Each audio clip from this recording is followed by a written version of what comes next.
बोले सत्य सनातन धर्म की जय। बोले पुरुषोत्तम भगवान की जय।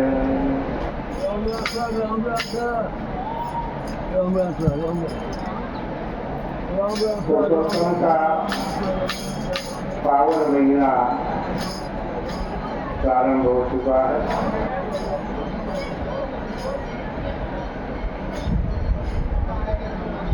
गीता जी का 15वां अध्याय पुरुषोत्तम योग कहलाता है।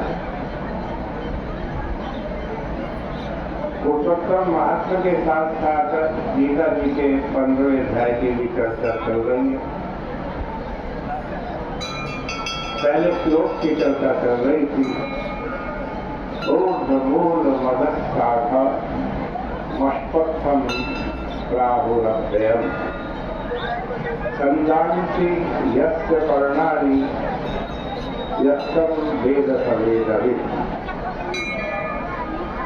कल ऊर्ध्वमूल की चर्चा आपने सुनी। ये संसार पीपल के वृक्ष के समान है, लेकिन फर्क इतना है कि संसार रूपी वृक्ष की जो जड़ है, मूल है, वो ऊपर। यहाँ ऊपर का मतलब आसमान नहीं है। ऊपर का मतलब जो सर्वश्रेष्ठ, सर्वोत्तम है, सर्वव्यापी है, अक्षय है, अव्यय है, परमात्मा है, वही इस संसार रूपी वृक्ष की जड़ है। अब चर्चा करते हैं अधःशाखम्।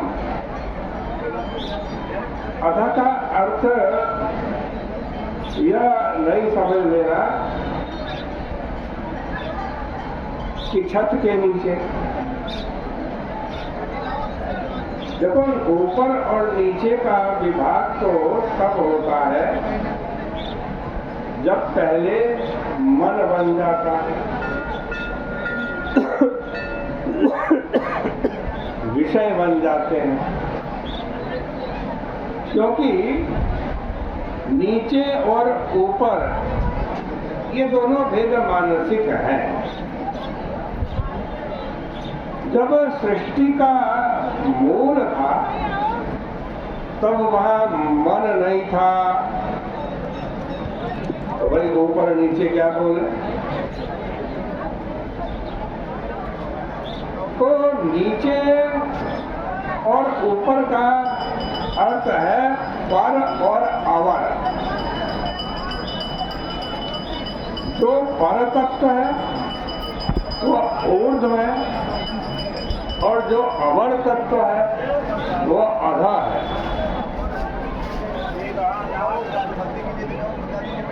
माया का मतलब अधा है। माया माने अधा। प्रकृति अधा है।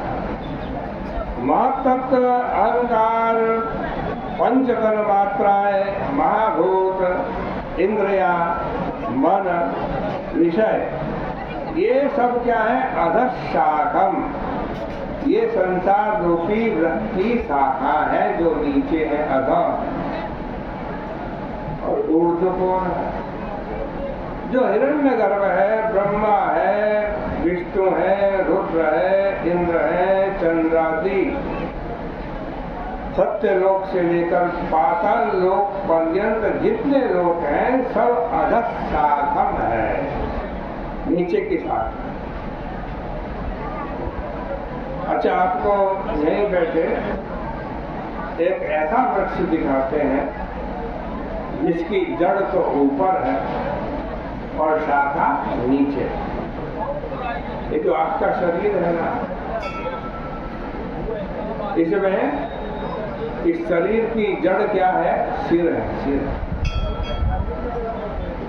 और हाथ की शाखा लगी है सिर रूपी जड़ में, पांव की शाखा नीचे लटकी हुई। यह ऊर्ध्व मूल मदशाखा है। ब्रह्मरंध्र जो है ना, हमारा ब्रह्मरंध्र, वो कहाँ है? वो सिर में ही है ना। ब्रह्मरंध्र में बैठा हुआ परमात्मा, हृदय देश में बैठा हुआ परमात्मा सूक्ष्मता ऊर्ध्व और स्थूलता अध है। यह जैसे हमारा पिंड है वैसे ही ब्रह्मांड है। यथा पिंडे तथा ब्रह्मांडे। जैसे ब्रह्मांड है वैसे अनंत कोटि ब्रह्मांड का समूह है और उसका नाम अश्वत्थ है। तो यह व्यक्तिशः अश्वत्थ होने पर भी अनादि और प्रवाह रूप से नित्य है। संसार भी नित्य है। इसीलिए इसका क्या कहा है? प्राहु अव्ययम। अव्यय ने हमेशा बना रहता है। अश्वत्थ मतलब हमेशा बदलता तो रहता है, आज जैसा वैसा कल नहीं रहेगा, परंतु बना हमेशा रहता है। इसे अव्यय कहते हैं। और इसी 15वें अध्याय में एक बात आप देखना कि परमात्मा का नाम भी अव्यय, संसार भी अव्यय हो गया और परमात्मा भी अव्यय हो गया। लिखा है आगे, यो लोकत्रयमाविश्य विभर्तव्य ईश्वर। और जिस परम पद की प्राप्ति करनी है उसका नाम भी क्या है? अव्यय है। गच्छन्त्य मूढ़ा पदमं पदमव्ययम्। अव्यय पद कौन सा है? ब्रह्म अव्यय पद है। पुरुषोत्तम कौन है? अव्यय है। तो पुरुषोत्तम भी अव्यय, ब्रह्म भी अव्यय और यह अश्वत्थ, यह जगत भी अव्यय। एक ऐसा गड़बड़ झाला है, सबको अव्यय बता दिया। क्या मामला है भाई इसमें? तो अव्ययमेव अश्वत्थम प्राहु। असल में है तो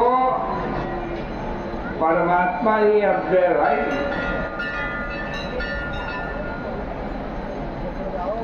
और इस परमात्मा, ये संसार भी परमात्मा, लेकिन जब तक अविद्या है, जब तक माया में दृष्टि आपकी है,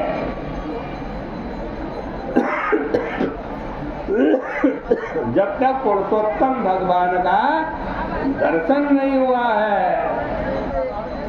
तब तक उस अविनाशी अव्यय परमात्मा को ही संसार नाम रख छोड़ते हैं, परमात्मा को ही संसार कह देते हैं। कब तक?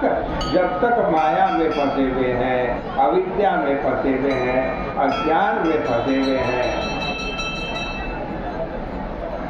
है तो ये संसार ईश्वर ही, लेकिन बोलते हैं इसको संसार। अव्ययम संतम अश्वत्थम प्राहु। मतलब ये संसार अव्यय है, ये परमात्मा है, ये ईश्वर है, लेकिन हम जब तक माया में फंसे हुए हैं, जब तक हम अविद्या में फंसे हुए हैं, जब तक हम अज्ञान में फंसे हुए हैं, तब तक आप इसको संसार ही समझो, इसको परमात्मा मत समझो। ये परमात्मा कब बन जाएगा? जब भगवान के दर्शन हो जाएंगे, जब माया का पर्दा हट जाएगा, जब अविद्या का पर्दा हट जाएगा, तो ये संसार भी अव्यय हो जाएगा। बोले कृष्ण कन्हैया लाल।